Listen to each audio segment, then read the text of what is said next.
Halo semuanya, kembali lagi bersama saya Panji Kurniawan, mahasiswa program studi Sistem Informasi Universitas Pembangunan Jaya. Pada video kali ini saya akan mengerjakan tugas dari mata kuliah saya yaitu Jaringan Komputer. Di tugas ini membahas mengenai pengalamatan IP. Di sini saya akan mendemonstrasikan sebuah skenario sederhana bagaimana sebuah PC klien mengakses halaman web di server serta menjalankan apa saja yang terjadi di belakang layar pada setiap lapisan protokolnya. Nah, kira-kira protokol apa saja yang terlibat? Mari langsung saja kita masuk ke simulasi Cisco paket ransomware. Nah, di sini bisa dilihat di layar. Saya sudah menyiapkan sebuah topologi start sederhana. Di sini terdapat satu server PT yang saya fungsikan secara multi-service. Server ini berperan sebagai web server, DHCP server, sekaligus DNS server.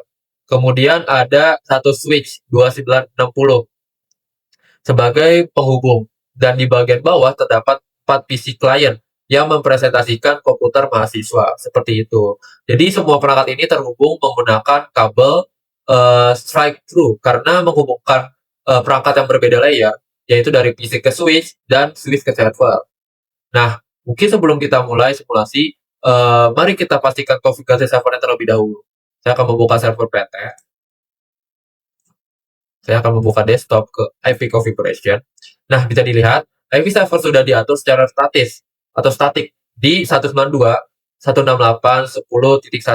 Selanjutnya, mungkin saya akan mengecek service ke bagian DHCP terlebih dahulu.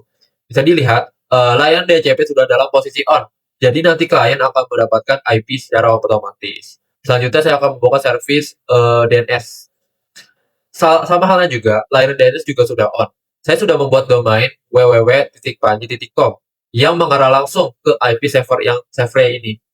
Nah, selanjutnya saya akan membuka service HTTP. Sama halnya dengan DNS. Di sini juga sudah on untuk layanannya dengan file index.html yang sudah saya modifikasi agar tampilannya lebih menarik.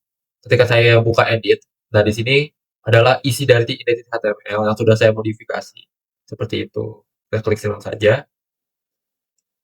Mungkin saya akan membuka terlebih dahulu client 01 ke IP configuration. Nah, langkah pertama, klien tentu membutuhkan sebuah IP address agar bisa berkomunikasi. Kita akan atur PC ini ke mode DHCP. Perhatikan, saat saya klik tombol DHCP, PC ini sebenarnya sedang melakukan broadcast ke jaringan untuk mencari server DHCP. Mungkin langsung saja kita klik. Nah, bisa dilihat DCP request successful, berarti PC klien 01 ini sudah berarti menambahkan IP secara otomatis. Seperti itu.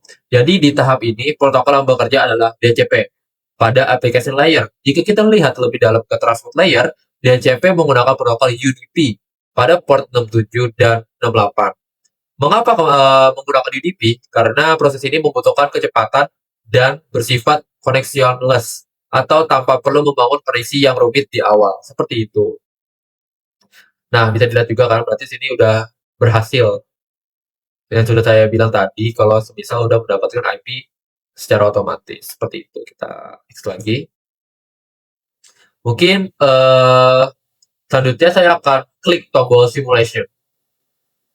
Jadi sekarang kita masuk ke inti tugasnya, mengakses si halaman web agar prosesnya terlihat jelas. Jadi yang sudah saya bilang sebelumnya, saya akan berpindah ke tab simulation mode.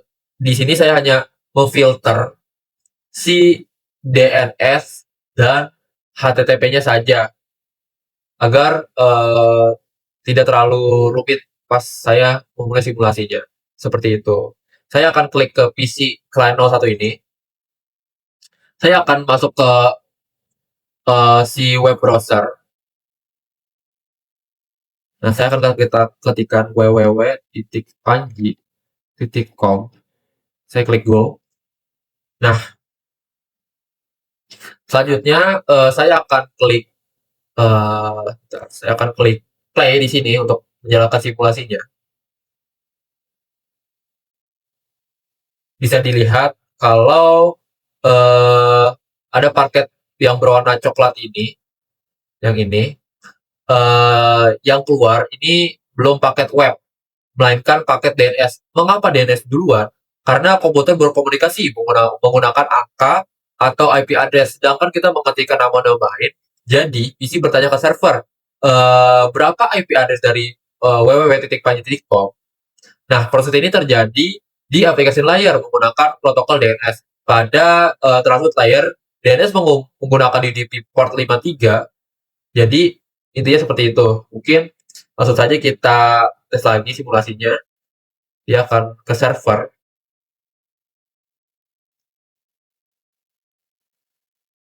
dan dia akan balik lagi ke si PC-nya. Nah, dia akan balik lagi ke si PC-nya. Nah, jadi kan tahap pertama adalah si DNS resolution. Selanjutnya adalah tahap kedua yaitu HTTP request. Jadi sekarang barulah si paket HTTP dikirimkan. PC mengirimkan permintaan halaman web ke server. Protokolnya adalah HTTP di aplikasi layar. Berbeda dengan DNS tadi, HTTP menggunakan protokol TCP di transport layar dengan port C80. TCP bersifat connection oriented. Artinya protokol ini menjamin data web yang kita terima utuh dan terurut tanpa ada yang hilang. Nah, di tahap ketiga ini selanjutnya adalah network and data link. Jika kita bedah paketnya, di network layer ini, paket ini diberi label IP pengiriman PC dan IP tujuan server. Kemudian di data link layer, switch akan meneruskan frame data ini berdasarkan MAC address tujuannya. Seperti itu.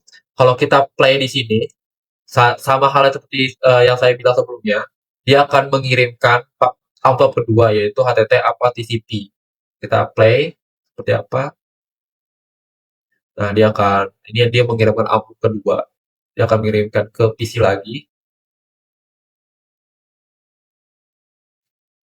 Nah,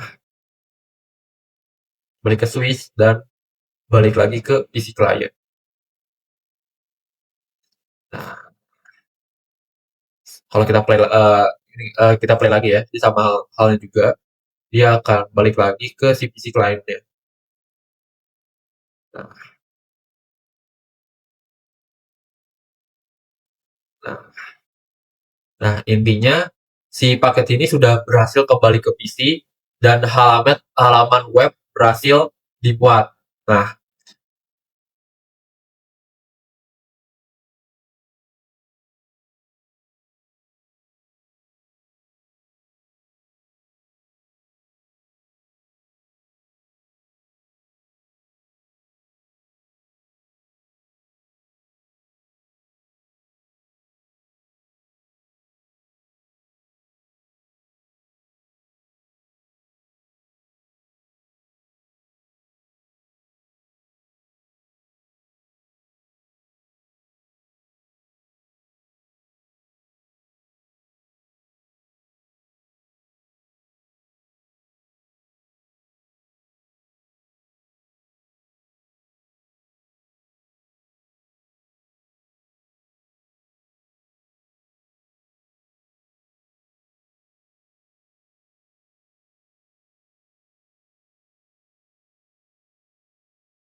kita balik lagi ke mode real time di sini dan kita akan cek hasil akhirnya di mode real time yang sudah saya bilang tadi. Kita berubah atau ubah mode ke real time. Kita buka PC yang tadi. Nah, tada, web server www.panji.com berhasil diakses dengan tampilan dashboard yang sudah saya kustomisasi. Terlihat ada nama saya dan status servernya. Jadi kesimpulannya adalah hanya untuk mengakses satu halaman web ternyata melibatkan kerjasama berbagai protokol. DHCP untuk mendapatkan IP, DNS untuk menerjemahkan nama domain, dan HTTP untuk mengambil konten webnya. Semuanya bekerja secara terstruktur dari layer aplikasi hingga layer fisiknya seperti itu. Mungkin sekian dari simulasi Cisco Pocket Tracer dari saya. Semoga bermanfaat dan mudah dipahami. Terima kasih.